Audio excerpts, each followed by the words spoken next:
Howdy guys, welcome back to yet another super hyper informative, hyper enthusiastic, amazing watch review from your favorite, smallest, tiniest watch review channel. I know every intro's slightly different. I just need to write something down, but yeah, it's part of the fun of it. This watch looks familiar. Well, it's a retake, guys. Y'all should know that by now. There is only, actually, you know what? Maybe only one more watch left before I've done a full circulation of my watches that I've reviewed. But don't worry, I've got some new watches actually waiting for me in the P.O. box. So at least we got that going for us. So let's just jump right into the basic information. Brand is Pagani Design, model PD1693, inspired by the Rolex Explorer 2 1655. I guess that's the Steve McQueen is what some people refer to. Movement is a DG 5833A. Style is a GMT casual. Water resistance is 200 meters and weight is 150 grams. Alright, case dimensions. Width is 42 millimeters. Width with the crown is 45 millimeters. Thickness is 13 millimeters, and thickness, including the Cyclops, is 14 millimeters. And lug to lug is 49.3 millimeters. Alright, bracelet info. Lug width is 20 millimeters. Length is 25 centimeters. Clasp, it's a fold over push button deployant clasp. Style, it is a brushed 3-link oyster style bracelet. And the material is 316L stainless steel. Alright, dial info. Display is analog. As far as the text or the logo on the dial, you've got Pagani Design, GMT, automatic, water resistant, 200 meters to 660 feet. That's all the text that you'll get on the dial. Alright, shape, it's round, crystal, it's a sapphire. I want to say that the Cyclops is definitely not sapphire, but it's like a plexiglass. Case back, it's solid, not an expedition this time. Material 316L stainless steel. Marker type is single baton and arrow. And as far as the hands, you've got the Mercedes style hands with it's like a lollipop second. Crown, it is a screw down crown right in the center. Unique features, I guess you could say the date window, the Cyclops, and the 24-hour hand, the orange hand, the GMT hand. Now let's get to movement. So manufacturer is Ningzhou. Country or origin is China. Type, it's an automatic model DG 5833A.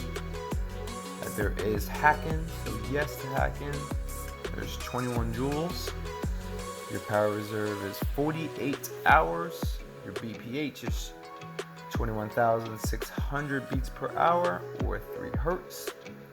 Couldn't find any information on the accuracy or the thickness, but the diameter is 26 millimeters. We're going to throw on wrist right around now.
Hope you enjoyed the on wrist and all of its glory. I'm going to quickly show you how to read the time, kind of give you a little bit of understanding what you're looking at when you do wear this watch, and I'll be right around here.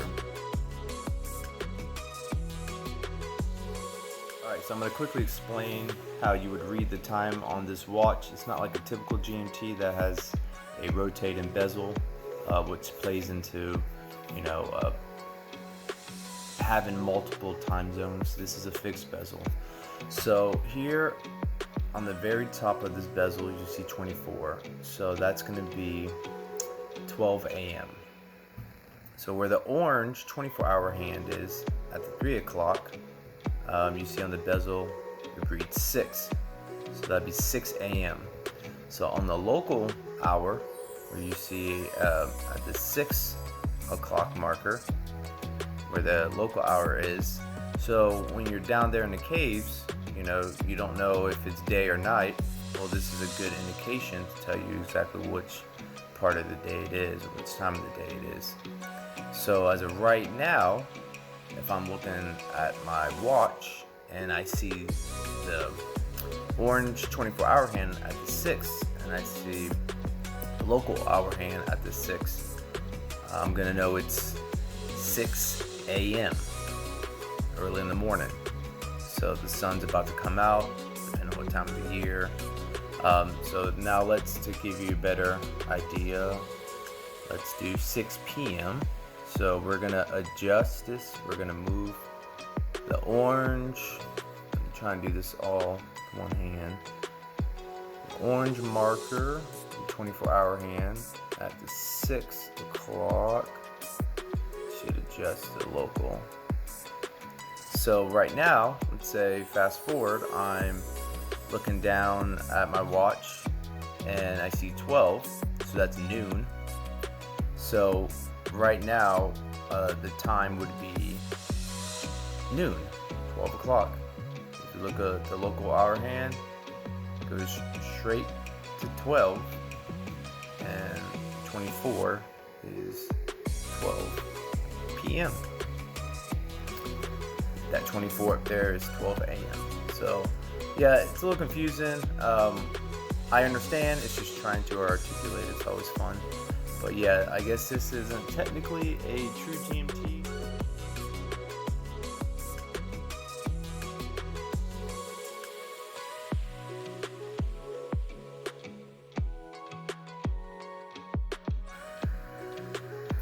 Okay, and here's some brief history on the original watch, which is paying homage to. That's also included in my first video. I will also link the first review in the description section. Obviously this review is going to be updated, a few months into wearing the watch and all that stuff.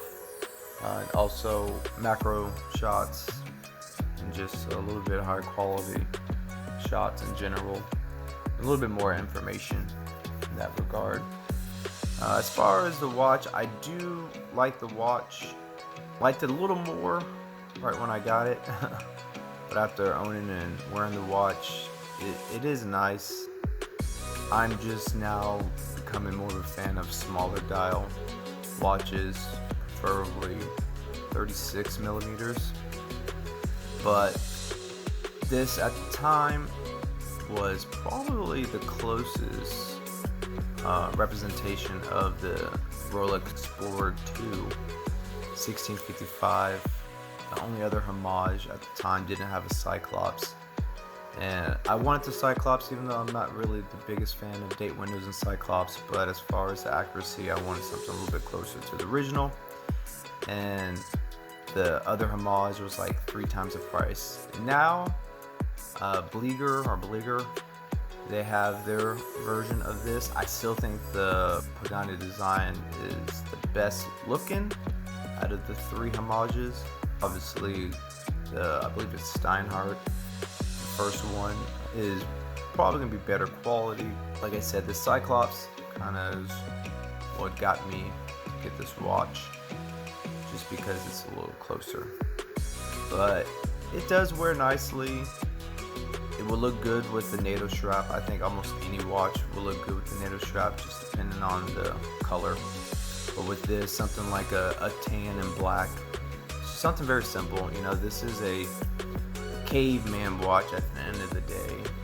So you would want something kind of rustic and robust. Or if you just want to rock it with the bracelet, like what you see right here, that's also a great option too. As far as getting compliments, it doesn't really get that many compliments. It doesn't really stand out so much. I guess more of a watch aficionado would probably appreciate this watch. If they know anything about watches, they know, oh wow, this is a homage of the Steve McQueen watch, even though there's no pictures or videos, as far as I know, of him wearing this watch. But hey, I guess it's all in marketing. You know the drill: like, comment, share, subscribe, do all that good stuff. Like I said, I got some more new watches, yay. And I need to do some other videos on watches that I do want to get in the future, stuff like that.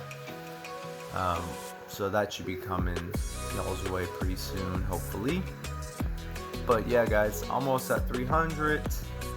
So hopefully by the time I upload this, I'll be at 300 subscribers. So thanks, guys. I really appreciate it. This YouTube thing is still a huge learning curve, and I'm sure it is for any content creator. So, but it's fun.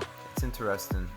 There's definitely a lot behind the scenes that I did not really put into consideration until I started making my own videos. So, hey, props to all my fellow watch content creators, just content creators in general. I hope you all enjoyed this super awesome homage watch review. And until the next time, see ya.